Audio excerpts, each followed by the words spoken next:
19 bölüm. Теңир Муса менен Аарунга мындай деди: Теңирдин осуят кылган мыйзамы бул. Исраил уулдарына айт, алар сага кемчиликсиз, майып эмес, моюнтурук салынбаган күрөң кунаажын алып келишсин. Анан аны стандын сыртына алып чыгып, Элазардын көз алдында союшсун. Анан ыйык кызмат кылуучу Элазар анын канына сөөмөйүн малып, жийин чатырынын алдына 7 жолу чачсын. Анан кунаачынды анын көз алдында өрттөрсүн. Терисин да, этин да, канын да, кан жинин да өрттөрсүн. Анан ыйык кызмат кылуучу кедр жыгачын, иссоп жана кочкул кызыл жүндөн жасалган жип алып, күйүп жаткан кунаажындын үстүнө таштасын. Анан ыйык кызмат кылуучу кийимин жана денесин сууга жууп, станга келсин. Ал кечке чейин таза эмес болот. Аны өрттөгөн адам кийимдерин, денесин сууга жуусун. Ал кечке чейин таза эмес болот. Анан таза адам өрттөлгөн кунаажындын гүлүн чогултуп, стандын сыртындагы таза жерге койсун. Ал Исраил уулдарынын жамааты үчүн, тазартуучу суу үчүн сакталсын. Бул күнөө үчүн чалынган курмандык. Анан кунаажындын гүлүн чогулткан киши кийимдерин жуусун. Ал кечке чейин таза эмес болот. Бул Исраил уулдары үчүн жана алар менен жашаган келгиндер үчүн түбөлүк мыйзам болсун. Ким өлгөн кишинин денесине тийсе, ал 7 күн таза эмес болот. Бул суу менен ал өзүн 3-чү жана 7-чү күнү тазаласын. Ошондо таза болот. Эгерде ал 3-чү күнү жана 7-чү күнү тазаланбаса, таза болбойт. Өлгөн кишинин денесине колун тийгизип, бирок өзүн тазалабаган адам Теңирдин ыйык жайын булгаган болот. Ал Исраил элинин арасынан жок кылынсын. Анткени ага тазартуучу суу чачылган эмес. Ал таза эмес. Анын таза эместиги өзүндө калды. Мыйзам мындай: эгерде адам чатырда өлсө, анда чатырга киргендин баары жана чатырдагылардын баары 7 күн бою таза эмес болот. Оозу байланбаган жана үстү жабылбаган ачык идиштердин баары таза эмес болот. Талаада кылычтан өлгөн адамга, же өлгөн адамга, же өлгөн адамдын сөөгүнө, же мүрзөсүнө тийген адам 7 күн таза эмес болот. Таза эмес адамды тазалаш үчүн, күнөө үчүн өрттөлгөн жанагы курмандыктын гүлүн алып, идишке салып, үстүнө агын суудан куйсун. Анан таза адам иссоптон бир тутам алып, аны сууга малып, чатырга жана чатырдын ичиндеги идиштерге, кишилерге, өлгөн адамдын сөөгүнө, же өлтүрүлгөн адамга, же табытка тийген адамга чачсын. Таза адам таза эмес адамга 3-чү жана 7-чү күнү ошентип чачсын. 7-чү күнү аны тазартсын. Анан ал кийимин, денесин суу менен жуусун. Ал кечинде таза болот. Ким таза эмес болуп туруп өзүн тазартпаса, ал эл ичинен жок кылынсын. Анткени ал Теңирдин ыйык жайын булгады. Ага тазартуучу суу чачылган эмес. Ал таза эмес. Бул алар үчүн түбөлүктүү мыйзам болсун. Тазартуучу суу чачкан адам да кийимин жуусун. Тазартуучу сууга тийген адам кечке чейин таза эмес болот. Таза эмес адам эмнеге тийсе, ошонун баары таза эмес болот. Таза эмес адамга тийген адам да кечке чейин таза эмес болот. 55-забур. Ырчылар тобунун башчысына жат элдин арасында үндөбөгөн көгүчкөн жөнүндө дөөттү периштиликтер Гатта кармап алганда жазган забуру. Ырайым кыл мага, Кудайым, анткени мени жуткусу келген адам күнүгө мага кол салып кысымга алып жатат. Мени душмандарым жуткусу келип ар күнү издеп жүрүшөт. Анткени мага каршылар өтө көп. Кудуреттүү Теңир, мени коркунуч басканда сенден үмүттөнөм. Мен Кудайды сөзү үчүн даңктайм. Кудайдан үмүттөнөм, коркпойм. Адам мага эмне кыла алат? Ар күнү менин сөздөрүмдү тескери буруп алышат. Алар мага каршы жамандык ойлошот. Алар топтошуп, бекинип, менин жанымды тузакка түшүрүш үчүн баскан изимди аңдышат. Кантип эле алар өздөрүнүн жалган иштери үчүн жазадан кутулуп кетишсин. Кудай, каарың менен бул элдерди талкала. Менин жер кезип жүргөн күндөрүм сенде эсептелүү. Көз жашымды өз идишиңе куй. Алар сенин китебиңде жазылган эмеспи? Мен сени чакырганда душмандарым артына качышат. Кудай мен тарапта экенин мен ошондон билем. Мен Кудайды сөзү үчүн даңктайм. Мен Теңирди сөзү үчүн даңктайм. Кудайдан үмүттөнөм, коркпойм. Адам мага эмне кыла алат? Сага берген убадаларымды аткарам. Кудайым, сага ыраазычылыгымды билдирем. Анткени сен менин жанымды өлүмдөн куткардың. Кудайдын көз алдында, тирүүлөрдүн жарыгында жүрүшүм үчүн бутумду да мүдүрүлткөн жоксуң. 56-забур. Ырчылар тобунун башчысына өлтүрбө, дөөтүн шабулдан үңкүргө качып барганда жазган забуру. Ырайым кыл мага, Кудайым, ырайым кыл мага, анткени менин жаным сага ишенет. Кырсык өтүп кеткенге чейин сенин канатыңа корголой турайын. Мага ырайым кылуучу эң жогорку Кудайга кайрылып жатам. Ал мага асмандан жардам жиберип, мени куткарат. Meni jutam деп издеп жүргөндү уятка калтырат. Кудай өз ырайымын жана чындыгын жиберет. Менин жаным арстандардын арасында. Мен оозунан жалындаган от чыккандардын арасында, тиштери жебе менен найза болгон, тилдери жалаңдаган кылыч болгон адамдардын арасында жатам. Кудайым, даңкың асмандан да жогору көтөрүлсүн. Сенин даңкың бүт жер үстүндө болсун. Менин бутума тузак даярдап коюшту. Жаным кыйналды. Алдыма аң казышты, бирок ага өздөрү түшүп калышты. Жүрөгүм даяр Кудайым. Жүрөгүм даяр. Ырдаймын да, даңктаймын. Ойгон даңкым, забур менен кыласпап, ойгон, мен эрте турам. Теңирим, сени элдердин арасында даңазылайм. Сени уруулар арасында даңктабырдайм. Анткени сенин ырайымың асманга чейин, сенин чындыгың булуттардан жогору. Кудайым, даңкың асмандан да жогору көтөрүлсүн.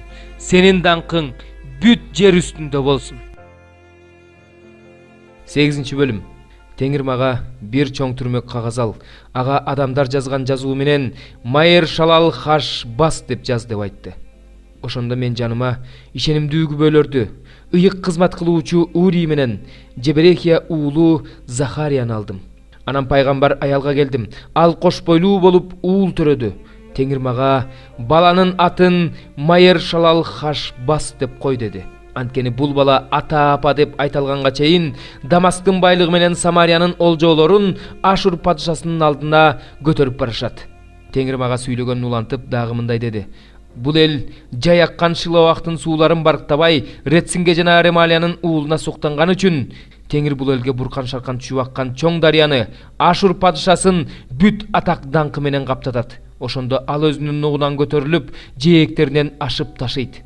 Анан ал бүт жүйүт жерине кирип, аны каптап, жогору көтөрүлүп, мойнуна чейин жетет. Алардын жайылган канаты сенин жергеңдин бир четинен экинчи четине чейин жетет. Эммануэль, жоолашкыла элдер, бирок титирегиле, уккыла бүт алыскы жерлер, куралдангыла бирок титирегиле, куралдангыла бирок титирегиле, согуш планын түзө бергиле, бирок аныңар бузулат. Чечим чыгара бергиле, бирок аныңар жүзөгө ашпайт, анткени Кудай биз менен.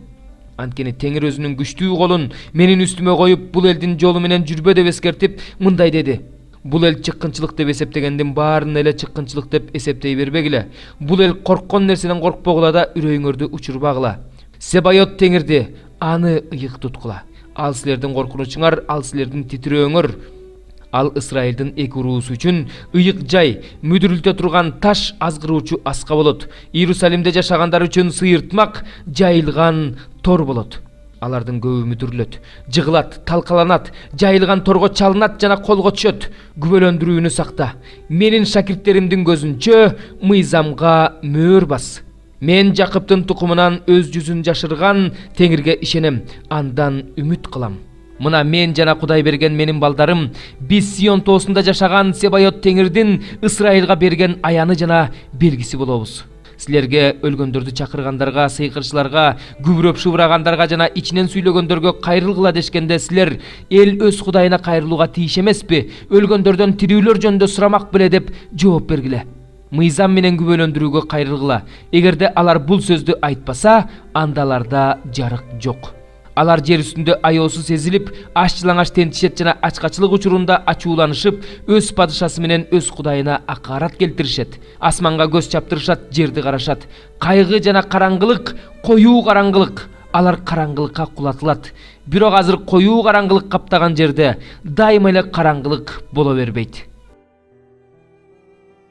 9-бөлүм. Мурунку мезгилде Забулун жери менен Напталы жери басынтылган. Бирок кийинки мезгилде деңиз жээктеп кеткен жол Иордандын аркы өзүндөгү өлкө, бутпарас эл жашаган Галилея көтөрүлөт. Караңгыда жүргөн эл улуу жарыкты көрөт. Өлүм көлөкөсү өкүм сүргөн өлкөдө жашагандардын үстүнө жарык жаркырайт. Сен элди көбөйтөсүң, кубанычын арттырасың. Ал эл оруу жыйуу учурунда кубангандай, олжоо бөлүшкөндө сүйүнгөндөй сенин алдыңда кубанат. Анткени сен аны эзген моюнтурукту, анурган таякты, анын эзүүчүсүнүн камчысын, Мидианды талкалагандай талкалайсың. Анткени жоокердин согуш учурунда кийген бут кийими менен үстүндөгү канга чыланган кийими отко ыргытылып өрттөлөт.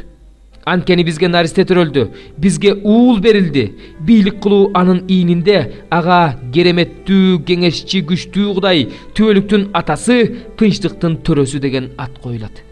Ал өзүнүн падышачылыгын адилеттик менен, чындык менен бүгүнкү күндөн тартып түбөлүккө бекитиши жана бекемдеши үчүн дөөттүн тагында жана анын падышачылыгында анын бийлиги жана тынчтык чексиз өсөт.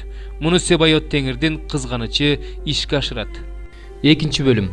Бир туугандарым, даңктуу Теңирибиз Иса Машаякка ишенгендер катары бет карамалык кылуудан сак болгула. Чогулушуңарга алтын шакек тагынган, кымбат баалуу кийим кийген адам жана жупуну кийинген жарды адам келсе, силер кымбат баалуу кийим кийген адамды карап, сен бул жерге отурсаң болот деп, ал эми жарды адамга сен тигил жерге тур, же менин ылдый жагыма отур десеңер, анда адамдарды алакчылаган адилетсиз сот болуп жаткан жоксуңарбы? Кулак салгыч, сүйүктүү бир туугандарым, ишенимге бай болушсун, өзүн сүйгөндөргө убада кылган, падышачылыктын мурасчылары болушсун деп, Кудай бул дүйнөнүн жардыларын тандап алган жок беле? Силер болсо жардыны кемсинтип жатасыңар. Силерди кысымга алып сотторго сүйрөп барып жаткандар байлар эмеспи? Силер алып жүргөн жакшатты жаманатты кылып жаткандар ошолор эмеспи? Эгерде силер падышанын ыйык жазуудагы өзүңдү кандай сүйсөң жакыныңды да ошондой сүй деген мыйзамын аткарып жатсаңар, анда жакшы кылып жатасыңар. Эгерде бет карамалык кылып жатсаңар, анда күнөө кылып жатасыңар жана мыйзам алдында кылмышкерсиңер. Ким мыйзамдын баарын аткарып жүрүп, алардын бирин эле бузса, бүт мыйзамды бузган болот. Анткени ойноштук кылба деген Кудай киши өлтүрбө деп да айткан.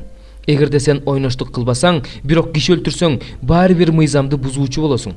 Силер эркиндик мыйзамы боюнча соттолуучуларсыңар. Ошондуктан сүйлөгөн сөзүңөр менен кылган ишиңер ошого ылайык болсун. Анткени ырайым кылбаган адам ырайымсыздык менен соттолот. Ырайым соттон жогору. Бир туугандарым, ким ишенем десе, бирок ишенимине ылайык иштерди кылбаса, андан эмне пайда? Ошондой ишеним аны куткара алабы? Эгерде бир туугандарыңардын кийер кийими, ичер тамагы жок болсо, араңардан бирөө аларга тынчтык менен баргыла, жылуу кийингиле, курсагыңарды тойгузгула десе, бирок алардын денесине керектүүнү бербесе, андан эмне пайда? Ошол сыяктуу эле ишсиз ишеним өлүк ишеним. Бирок кимдир бирөө минтип айтышы мүмкүн: сенин ишенимиң бар, ал эми менин иштерим бар. Мага ишсиз ишенимиңди көрсөт, мен болсо сага иштерим аркылуу ишенимимди көрсөтөйүн. Сен Кудайдын бирөө экендигине ишенесиң, мунуң жакшы, бирок жиндер да ишенип титиреп турушат. Акылсыз адам ишсиз ишеним өлүк экенин билгин келеби? Өз уулу Ысхакты курмандыкка чалмакчы болгон атабыз Ыбрайым иши менен акталган жок беле? Көрдүңбү? Анын ишеними иштери менен коштолгон. Ишеним иштер аркылуу жеткилеңдикке жетти. Ошентип ыйык жазуудагы Ыбрайым Теңирге ишенди, ишеними ага адилдик катары эсептелди деген сөз аткарылып, Ыбрайым Кудайдын досу аталды. Көрдүңөрбү? Адам ишеними менен гана эмес, иштери менен да акталат. Чалгынчыларды үйүнө кабыл алып, андан кийин башка жол менен узатып жиберген бузулган аял Рахаб да иши менен акталган жок беле? Демек, рухсуз дене өлүк болгон сыяктуу эле ишсиз ишеним да өлүк.